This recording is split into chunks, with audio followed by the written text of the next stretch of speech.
Hi, this is Rob Dietz. I'm Jason Bradford. And I'm Asher Miller. Welcome to Crazy Town, where Mad Max goes for a beer at the end of a long day of scrounging fuel. Hey, Rob and Jason, I'm sorry to drag you guys back into your studios. We don't have a single studio anymore. That's a very generous idea for what my bedroom is. Yeah, I mean, I pulled you out of your garden, Jason. I don't know what the hell, Rob, you were doing, but I know you have other things to do. And I know we already recorded an episode that was going to come out this week, and here I am asking to totally change the schedule and all that. But I feel like we need to talk about this new film that just came out and all the controversy that's been engendered since. Yeah. So I'm talking about the Planet of the Humans film that came out recently. And yeah, I wanted to share my thoughts about it, get a good chance to drop some F-bombs with you guys instead of with my kids. Let's do it. I've got some pretty strong feelings about it. Okay, well, let's go over this. So the quick highlights are, if you haven't seen this, or to remind you, it came out on Earth Day. It was directed by this longtime environmental activist, Jeff Gibbs, and the executive producer was Michael Moore. And it makes the argument that renewables are bad and climate activists and enviros have been complicit in this false promise, potentially because there are these billionaires who are backing this. So it kind of portrays this as that these things aren't necessarily any better than fossil fuels, and we've all been duped to think that we can green tech our way out of our dilemma. Fair enough? I think that's a fair summary, but can I just say that I feel like I got kind of tricked into watching this because it was sort of this special Earth Day release. And so we wanted to watch a movie as a family. So oh no, you didn't watch it as a family, did you? Yeah, so my wife and my 14-year-old stepdaughter. So she got to see this orangutan dying at the end. Spoiler alert, people. Yeah. Sorry. Well, that hardly compares to the cow and the horse that were dropped into the grinders somewhere in the middle. What was that all? Anyway, no, it was a really weird viewing experience because, of course, if you're watching an enviro film, you expect some doom and gloom. I mean, that's just, that's part of our trade here, I'm afraid.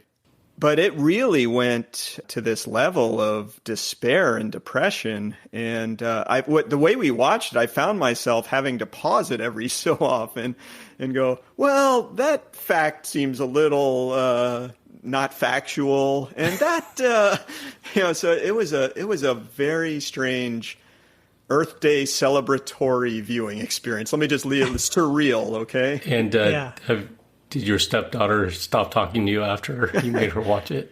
I don't know. I think she went catatonic for a while, but the young are resilient. So unlike the energy sector, so she's bounced back pretty well. Yeah. Well, beyond the personal experience of watching this movie, I really did want to participate in this conversation, this podcast with the two of you, because of how much it ties to what I think of as the ongoing threads that we've been trying to weave with Crazy Town. This movie it's like an integrating force if you really want to look at things like the circular firing squad on the left when it comes to climate change and other issues. Oh, yeah. We've had an episode fairly recently about delusion on the left and denial on the right, and that's relevant here. We've talked about eco-fascism. That's relevant here. There's just all these things, go back to our energy episode from season 1, totally relevant to the topics Solar here. roads, baby.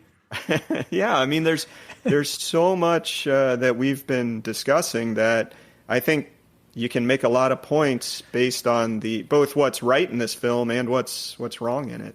I had this thing where I'm going, hey, I'm glad someone's doing this, but we did it. We said it first. We said it. We've been talking with these carpetbaggers.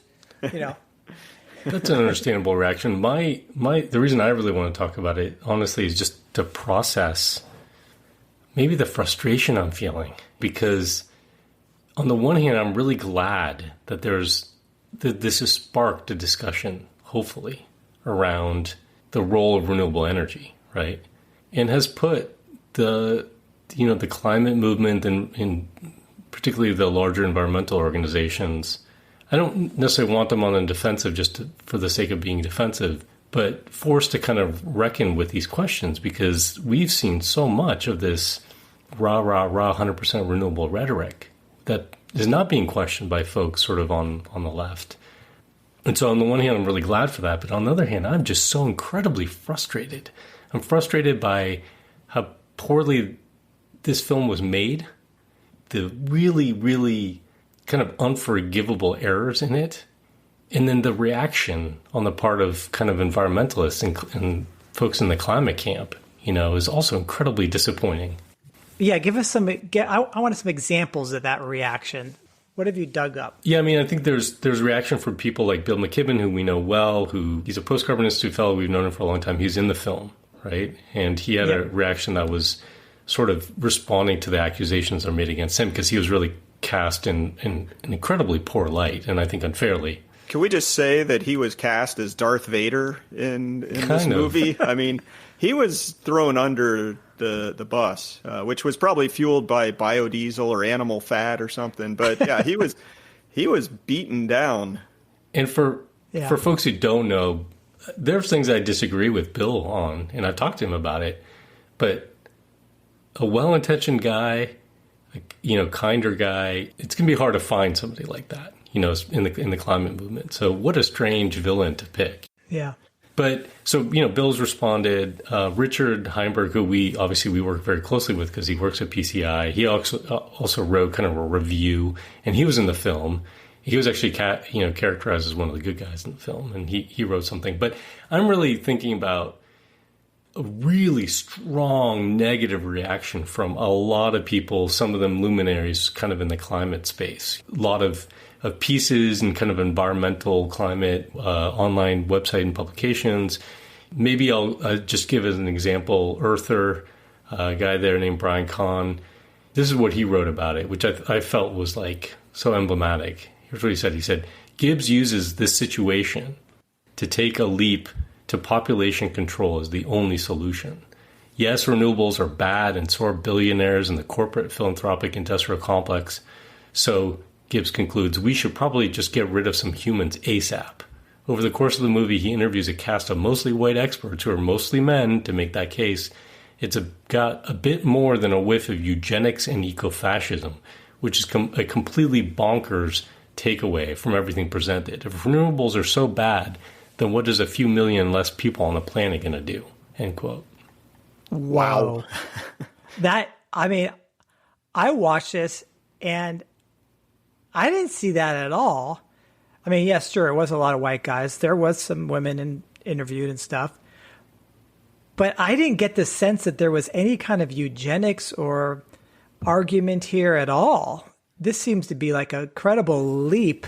We talked about that in our ecofascism episode. It's like there's this strain that's happening within the climate space, I think, because rightly a big concern about climate justice issues. And the fact is, look, there may have been some women, but they're all white people. There's not a single person of color other than Vandana Shiva. She just, a woman from India. But shutting down all talk about population as a concern, because people on the far right have used that in some cases to espouse really horrific views. Yeah. And we won't get into that because we've already did that, in that episode. Right. But it's just like shutting down all conversation about population or limits because you're a white guy saying it, I guess. And that means you're a fascist. That makes me really angry. I mean, of course I want to hear from a diversity of people. Of course we want to have everybody talking about what we need to do as populations. But it seems really strange for the guy you're talking about. I don't know Brian Kahn, but to say that Gibbs said we have to get rid of some humans ASAP. He didn't say that, and he didn't say that we need to get rid of people who have more pigment in their skin than those who have less. Like I did, that was not there. So, and he wasn't talking about a few million people as though that would make all the difference in the world. It wouldn't make a difference. Pretty dismissive, you know what I mean? Yeah. Well, so that's interesting. So I think this is, it's a weird situation because it's not like Gibbs is not an environmentalist or isn't worried about climate change. He cares deeply about all these things, and yet now he's being attacked because the film is slaughtering some sacred cows of that movement. Especially the one they put in the grinder. Yeah. But of course, somewot predictably, there is tremendous, and I get to use this German word that we all love, Schadenfreude. Wow. The pronunciation sucked, dude. You could just say Schadenfreude. I don't know German, but that's... Schadenfreude. Is that nice try. Let's move on. Yeah. Okay. Do we know what that means? Yeah, that's where you take pleasure in seeing somebody else in pain. Like your enemy or whatever. Yeah. So the climate denier kind of right-wing think tanky folks are kind of like just gleefully passing this film around. And there was this great title from the Competitive Enterprise Institute that was basically like, hurry, see Planet of the Humans before it's banned, saying like the left is going to get this banned. And then they had this great quote in the middle of their blog about this. Quote, a better title for the film would be The Luddite Left Eats the Climate Industrial Complex. Every type of green energy is exposed as phony, useless, and inextricably dependent on fossil fuel production and large-scale hard rock mining. And, and in many sense, that's actually a pretty good summary of the film, too. I'm like, okay, you're right. This I could have lost my life in a bet here, because if you'd have asked me to bet my life around the idea of the Competitive Enterprise Institute or the Heartland Institute or any of these sort of climate denial groups trying to move people to watch a Michael Moore movie. Yeah, it's pretty amazing. Yeah. I would have put down some serious coin and possibly my life in that bet, because no way. But here we are. Yeah. But of course, we're, and Cher is tearing his hair out. He's got a lot of hair. We don't, Rob and I don't, but he does. And he's tearing his hair out because the reaction on both sides is just freaking idiotic. And the movie has enough faults in it that drive you crazy that you're like, if only they had done a better job. Yeah. That they didn't set themselves up to be so easy of a target. Right. Well, let's look at that real quickly. I mean, I'm sure there's going to be article after article fact-checking this movie, but on a first-time viewing, you can see that they're looking at some old footage and some old technology in this movie. Jeff Gibbs some of these interviews must have been, 8, 9, 10 years old? Yeah, definitely. Yeah, or older even, I think. And the thing that really struck me was Ozzie Zenner was the guy, sort of his science informer. Yeah, sidekick. Yeah, I mean, he was the one kind of saying, well, these power plants don't do what we thought they would do. We're replacing coal plants with natural gas, not with solar, kind of on. And he made it sound like you are better off just burning coal than using fossil fuels to make any kind of solar technology. He was basically talking about, again, we don't need to get into the technical stuff. There's a lot of conversation about, the fact that you need backup fossil fuel power sources because of intermittency issues. And the thing that I think the most egregious comment probably that Ozzy had said was basically saying that this, I don't remember which renewable installation this was, but basically saying it had zero net energy. Do you know what I mean? As in, like, you're consuming more energy than you were producing. Right. I think he was saying that about the Ivanpah solar plant in the Mojave Desert, and he may be right. It's, these kinds of studies. We checked with people we know, David Blittersdorf. He directed us to some work from Charles Hall. We know that energy return on energy investment, or net energy, like you're talking about, a share, is hard to calculate. It depends where you draw boundaries. It's complicated stuff. But this movie sort of just dismisses it with, a sentence. Just says you'd be better off burning the coal directly than doing any kind of renewable or attempt at a renewable energy plant. Yeah. I mean, what gets me about the sort of ham-fisted misuse of information the film has is it just sets themselves up for actually what are irrelevant critiques. Like, I don't care that much about them making that mistake except for the fact that it sets them up for being less credible. Their broader points are fine, right? Well, in fact, the broader points are getting missed because of the errors in these specific arguments and points that they're making, and then, it's not only unfortunate, I feel like it's almost indefensible that Gibbs he may have started this project many, many years ago. It was a labor of love. I believe that. I think his intentions were probably good. And can probably continue to be good. I'm going to give the guy a benefit of the doubt there. You're going to do for him what he failed to do with Bill McKibben. Yeah, I am. And I think that probably low budget, working this on the side, he has other things that he's been doing over the last 10 years. But as he was getting near to finishing this puppy up, your job is to make sure that what you put in the film is factually correct. And the truth is that a lot has changed in the renewable sector, in the last decade. It doesn't change the underlying question or premise that's being brought up here, which is, can you perpetuate industrial civilization on these incredibly resource-intensive, sources of energy, right? And that big question... And I'm glad they hit that. I mean, that was the part of the film I think they got right. That they basically was like, no, you can't. And that was kind of a relief for me to see a film do that. So I was like, okay, yeah. I mean, we've been trying to hammer through Crazy Town podcast and through PCI's books. I mean, what was that, the kind of coffee table book that PCI had out that was like the kind of the extreme energy book? Yeah, it was called Energy Overdevelopment and the Delusion of Endless Growth. I mean, I'm going... Yeah, flip through the pages of that book, and it's very similar to the images from this film. And so this is the message we've been hammering for years since PCI was founded. And I was kind of glad to see that get its play on something that was getting millions of downloads. Fine. And so that's what I think it got right, that these environmental groups, these climate groups are offering these technical solutions, what we've kind of referred to as sort of the eco-modernist promise, right? Rather than sort of looking at the underlying systems change that's required and the fact that we have to reduce the size of our economy. We can't keep growing our way out of these problems.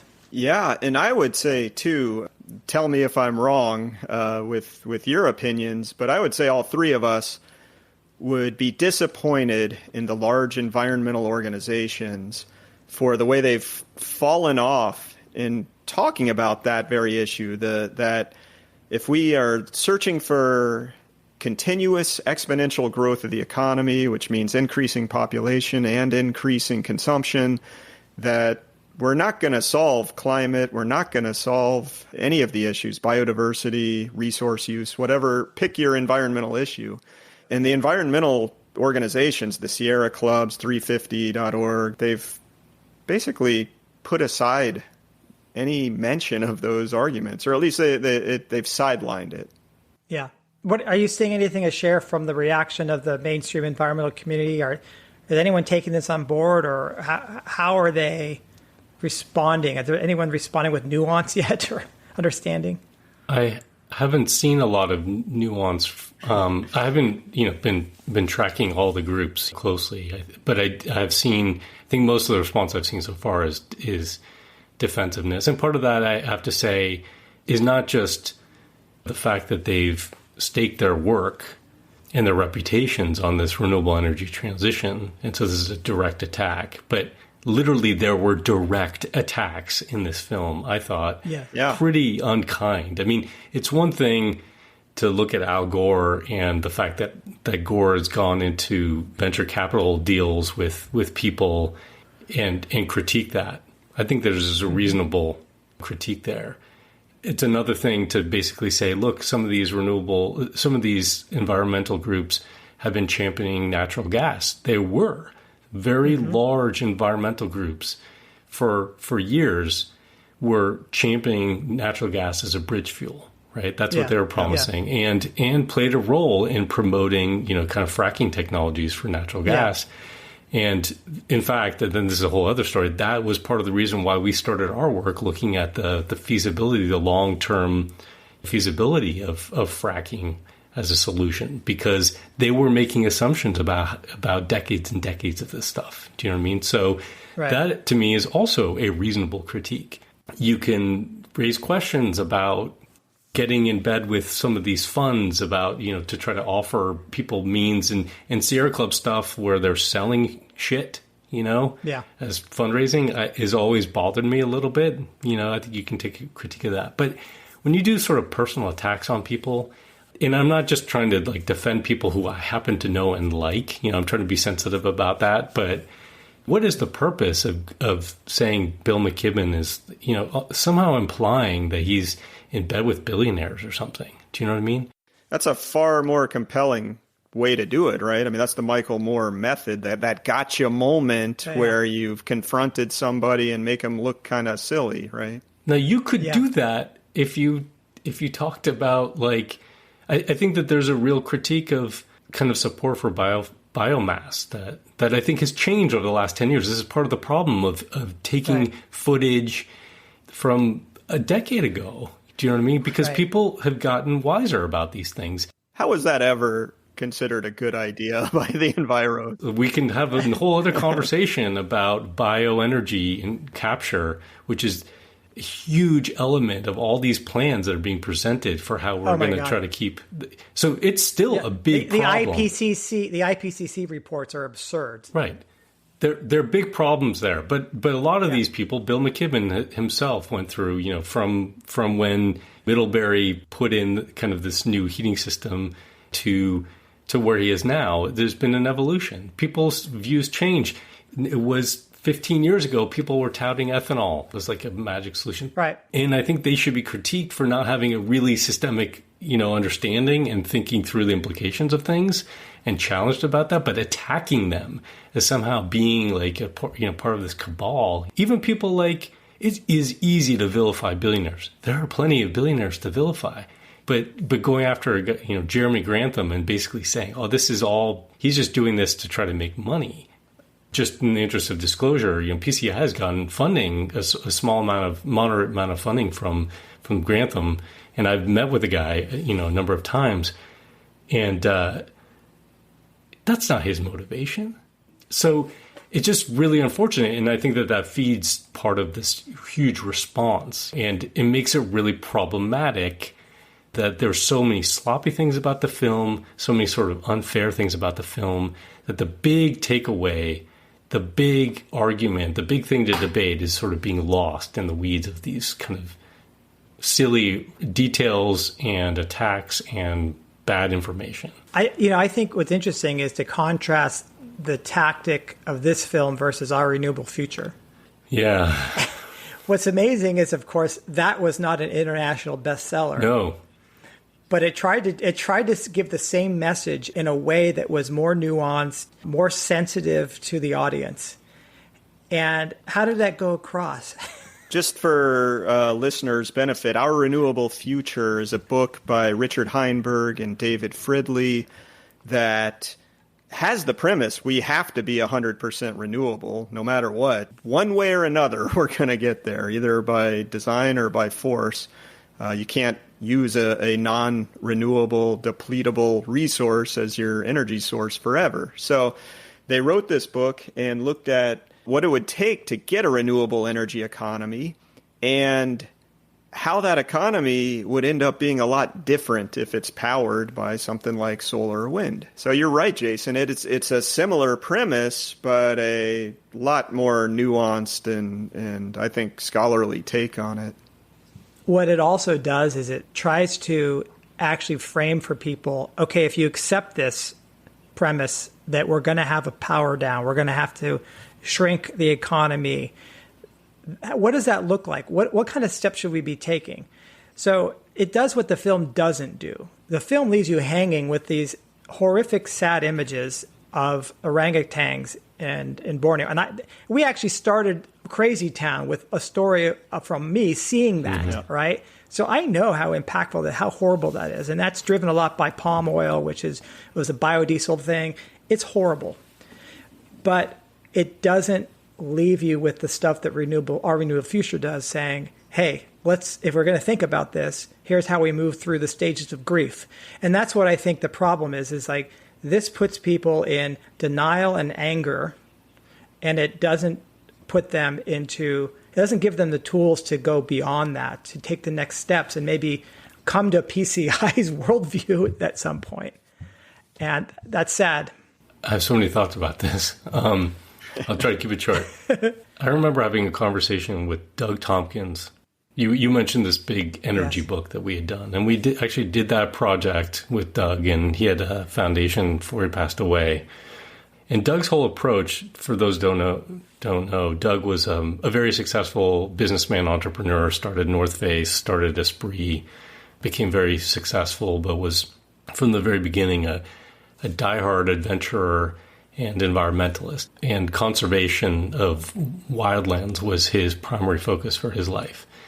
But he was also a systems thinker, and he liked to do these huge projects where he would try to force people to sort of look at reality, right? That's why he reached out to us to work on this big energy book.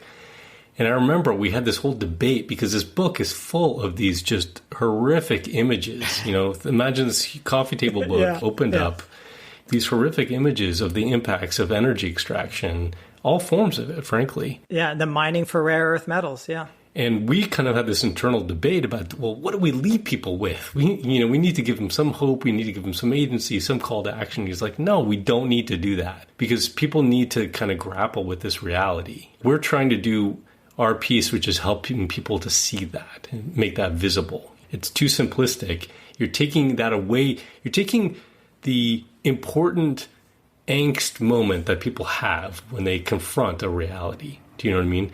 And trying to alleviate that by giving them sort of a promise. And look, it was his money for this project, and I thought that was a fairly sound kind of argument. I think Gibbs was probably trying to do the same thing with this film, right? He's in his mind, he's lifting the veil on something and trying to expose an important truth.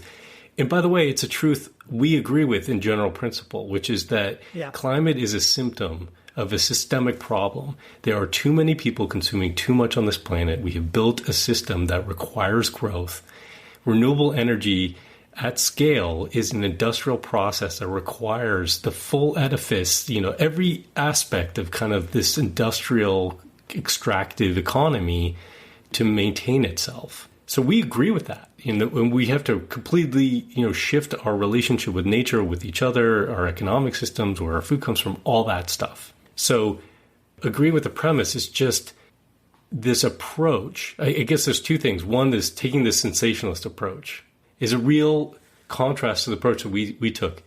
It's debatable which is more effective. Let's be honest, because we wrote this book. We had sat down and we intentionally said, okay, we're going to call this our renewable future, and we are not going to write, something that is full of fire and brimstone, vilifying, attacking, dismissing renewable energy. We're not going to come up with a title for the book that was really controversial or provocative.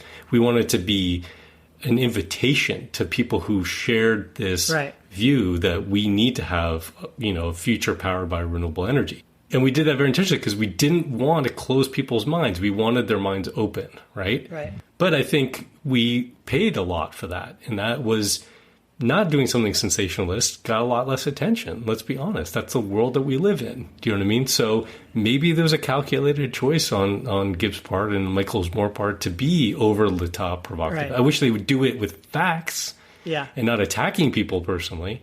You're spot on. I mean, Michael Moore is the highest grossing documentarian in history. There's a reason for that. But can you make better fucking films then? I mean, can you not... You know what I mean? Like, it's so frustrating. I wish there was a fact checker in there for sure. I wish, if we would have been involved more, I mean, aside from Richard being interviewed, if he had been given an early review opportunity, before the final print was thrown in, he would have had some things to say. Yeah, absolutely. It could have been better. So I'm upset and disappointed. I'm also glad that there was this conversation happening. But I got to say, I'm pretty deeply disappointed by the kind of response I'm seeing from the climate and environmental camp. I mean, for one thing, you have Josh Fox, who's another documentary filmmaker, right, has done some great work looking at fracking. His most famous film was called Gasland. And, he essentially pushed for, I would almost call it censorship. I mean, he contacted, there's a group called Films for Action that distributes lots of movies online and does a great job of that. And they were going to be the distributor for this film. Yep. And he and a bunch of other people contacted them and pushed them to pull the plug on it, which to me is a form of censorship. Write responses, critique. God knows Gibbs gave you lots of things to go after in this film. Write them. Do you know what I mean? Right. Have a discussion about this thing. But to say, pull this. And they did pull it. They actually pulled it temporarily. And I have to give them a real shout out and a lot of credit because they pulled it not having watched it, right, before. Yeah. Then they looked at it and they said, you know what? There's lots of problems with this thing, but we're going to put it out there because it's better to have a conversation. They put it back up. They wrote a statement. Yeah, it's a good I really statement. appreciated the statement that they wrote. And that's what we need to do. We need to have a discussion here. So try to shut down discussion either by saying, pull this film because of these inaccuracies, or just blanket saying anybody who says population is an issue is a fascist, an eco-fascist. Come on, guys. You could do much better than that. And take some responsibility for having ignored previous warnings that you've heard. Yeah. We've talked with people about this before and said, you running to the bank with some of these plans that are put together by Mark Jacobson. And by the way, Josh Fox is connected to Mark Jacobson. So part of this, I think, for him is defense from that standpoint. We kind of took down Mark Jacobson in a previous episode, and he sued people. He sued other scientists who critiqued his work. It was thrown out. And now Jacobson has to pay for the attorney fees of those people that he sued. Yeah, and Jacobson's whole point is he says it's a political issue. Renewables can power society, no problem. We just have to get past the politics. And we'll just get past all the technological issues, and we could totally afford it. It's actually going to be cheaper to do. It's a very Pollyannish view of kind of this renewable energy transition. So the big green environmental groups have really globbed onto this, and we at PCI have been warning them, stay away. Yeah. And I got to say, we don't want to exist in a doomer headspace by any means. It's not fun. It's not a good time, except when we record this podcast. But the issue here is we talk with energy experts. I mean, people like David Fridley, who wrote the book with Richard, Our Renewable Future. He's a scientist working in the national labs. Yeah, exactly. Right. He works at Berkeley National Labs. We're trying to understand the reality that we face so that we can work toward something that makes sense as opposed to fantasies of the singularity or whatever people want to pretend is coming next, harvesting the moon to make colonies in space. I liked what a friend of ours, we forwarded a question to another friend of ours. I don't know if he wants to be quoted verbatim, but he had a great response to all this, all the kerfuffle over the film. He basically said, this is what happens when you build a movement that a mile wide and 6 inches deep.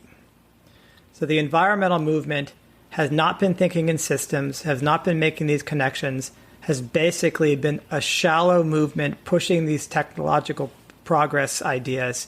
And they are so easy to topple. When you scratch the surface even, they fall apart. So it's kind of their own fault in some ways. And it very much saddens me that they went down this path for so long. And what saddens me is that maybe there's an opportunity here to have a nuanced conversation, but it is lonely in the middle, guys. Yeah, we feel kind of lonely. Yeah, it is not fun to sort of take this, more measured and, in my view, more realistic approach to the It's like standing in the middle of a 3-ring circus, and there's craziness all around you. There's the filmmaker that they messed up. There's the big enviros who are screaming, and then there's the right-wing think tanks grinning like Cheshire cats. Yeah. It's freaking horrible. And we're going, stop it. This is great. I mean, you got left-wingers calling for a Michael Moore movie to be censored. And then you got you got right wingers saying, "Get out and watch it before it gets banned." What world do we live in? Right. And here we are in the middle, basically saying, "Guys, stop it! You're all wrong." Well, I gotta say, it's a good thing that Richard Heinberg was a good guy in the movie. Yes. Otherwise, we'd really be going after Jeff Gibbs right now. No, I want to thank him a bit for actually helping the conversation move forward. It was a faulty film, but you can fault it for these cosmetic reasons, but you can't fault the core message of it. Yeah, and I think if you watch it, I'm hopeful that if you've heard us talking here first, you would watch it with that systems thinking idea in mind and understand that some of what he's talking about, yeah, that's a valid premise. And then try to come away with it. I think you'll be depressed if you watch the movie. It's just depressing. But then come away with it, well, okay, what can I do? How can I engage? And I think one place you can do that is basically doing what we do, having conversations that reach into that messy middle, that nuance, take a reality-based approach, get some scientific underpinnings, and then think about moving toward building community resilience as one of your best bets for weathering the coming storms. And absolutely champion renewable energy, preferably distributed, small-scale, community-owned. I mean, there's ways of doing it right. There's ways of doing it wrong. Yep. Certain technologies are better than others, and energy in the hands of people is by far better than energy in the hands of large corporations and investment banks and all that stuff. And there's a lot of work that could be done to improve renewable energy systems so they maybe persist better without the subsidies from fossil fuels. But that's not even something we're asking. We're basically not even pushing the renewable energy research industry to go at that targeted wise. And it's upsetting to me because they just think that it's just going to integrate with this big grid. And so there's a lot of great work that could be done if we were systems thinkers and more nuanced and asked the right questions. So right after I finished watching the movie, I got a ladder out and I went on the roof and I stripped off the solar panel and I threw them on the ground. And they crashed. But now you're telling me I got to go up and put them back up there and get this system operating again. Yeah. I took a sledgehammer. I'm on it. I took a sledgehammer to mine. Yeah, you needed to recycle that glass, right? Yeah. Anyway, guys. All right. Well, thanks for talking this out with me because you're right. I was pulling my hair out. And, you still look good, man. Hope. Well, go get out there and smash some solar panels. It's very therapeutic. Yeah, I'll blame you guys when I get arrested. All right. Thanks, guys. Talk later.